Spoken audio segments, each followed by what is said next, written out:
Plus de policiers, rendez Stockton plus sûr. Des scènes comme celle-là, il y en a tous les jours à Stockton. Ma femme est une victime, elle s'est fait tirer dessus. Ironie du sort, la mairie est toujours sur Eldorado Street, mais depuis le mois de juin, la ville et tout le service public est en faillite. Nous avons besoin de plus de policiers. Il faut en former davantage, car le temps de réponse est épouvantable. C'est pour cela que je suis là, il faut que ça change. La plus grande ville américaine en faillite a coupé dans les budgets. Résultat, un quart de policiers en moins et une recrudescence des gangs. Stockton, c'est aussi un des plus hauts taux de chômage du pays, 18%, 2 fois plus qu'ailleurs. La ville a pourtant connu des beaux jours, c'est en 2008 que les problèmes ont commencé. Des dépenses pour des constructions pharaoniques combinées à la crise immobilière, des caisses vides et de l'argent qui ne rentre plus, c'est la faillite. Nous avons coupé 100 millions de dollars dans le budget qui nous permet de payer la police, les pompiers, les bibliothèques, les associations. Alors cette année, nous avons atteint la limite. Nous ne pouvons pas couper davantage, on touche le fond.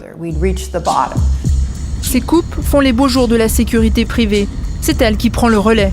Cet agent vient d'être appelé pour intervenir. Une femme est harcelée par son ex-mari violent. C'est votre voiture? Vous savez à qui elle appartient? Il y a un type qui rôde. Cet homme s'est fait arrêter il y a 9 mois. À cause des coupes budgétaires, la police n'a plus les forces pour répondre à ce genre d'affaires. Alors qu'il y a des gens qui se tirent dessus, qu'il y a des vols à l'arraché et des gens qui se battent à longueur de journée. À cause des crimes violents dont on doit s'occuper, on a dû revoir les priorités et simplement admettre qu'il y a certains appels auxquels on ne peut plus répondre. L'année dernière, la ville de 290 000 habitants avait battu son record, 58 homicides. Cette année, ce record sera largement battu. Pour les anciens employés de la ville, l'humeur est morose. Alfred Seidler est un fonctionnaire à la retraite de Stockton. Depuis l'annonce de la faillite, il mange régulièrement dans ce centre d'entraide. La ville ne paye plus sa couverture médicale et il peine à joindre les deux bouts. Venir ici, c'est nouveau pour moi. La situation va empirer parce qu'on a perdu nos assurances et que les soins médicaux sont chers. Donc, ça va être de plus en plus difficile de remplir nos assiettes. Ce journaliste local suit cette faillite au quotidien.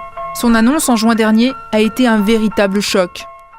C'est quoi la faillite? Qu'est-ce que cela signifie pour moi? Est-ce que mes poubelles vont être ramassées, les parcs entretenus? L'eau va-t-elle devenir brune? En fait, la vie continue. Et ce qui inquiète vraiment les gens, c'est de savoir comment on va stopper la criminalité. La faillite, une seconde chance? À Stockton en tout cas, les habitants ne veulent pas se laisser abattre et savent que pour rebondir, ils ne pourront compter que sur eux-mêmes.